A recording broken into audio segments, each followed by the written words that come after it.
Siberia has this pathetic of a heater. Here's the Lada steering wheel, the sailboat logo. The column stocks are exactly what you'll find in a Yugo because they're Fiat parts, although in here they're black instead of yellow-brown. And just like a Porsche, the key is on the left side of the steering column. Also, glove box. See the number etched on all the windows? That was the original number plate that was on the car. It was for anti-theft or whatever. Do you think that they etched it with the window rolled down to this level? Because if you roll it up, it's no longer at the same height as all the others. Welcome to the trunk of the Lada. It's quite roomy in here. Not comfortable, roomy. This trunk is also home to the spare tire and the toolkit. Now, I'm not going to make any wild claims about this car's ease of serviceability because I haven't done much to it yet, but I will point out one thing I noticed.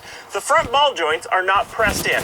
They're bolted in, which will make them much easier to service, which you'll inevitably have to do more often if you spend a lot of time on the poorly taken care of roads of Russia. And Michigan. Or Oklahoma. I'm sure you already realized this, but just in case you didn't, this is a very basic car. It doesn't have power locks, power steering, power windows, power mirrors. Power. It doesn't even have door detents. They just swing freely. In fact, this car is so basic. Here's a couple of features it has that legitimately impressed me. There's an indicator light on the dash to let you know when your choke is pulled out. I've never seen that before. Probably because everything else, especially by the 90s, either had an automatic choke or a fuel injection, but that's helpful. And if you pull up on the parking brake, there isn't just a light. There's a light that comes on and then starts flashing, and it flashes silently. So you know what that means? There's a computer in here. One thing I've heard before about Ladas is, oh, they're built like tanks.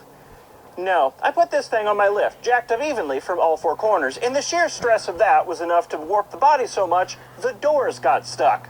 It's not a tank, it's a wet noodle. But you probably could have guessed that if you looked at the A-pillars, which are thinner than my wrist. I have a problem with the Lada. It's a car. My other weirdos, Trabant, Wigo, when it worked, are so absurd, they're hard to even classify as cars. This is definitely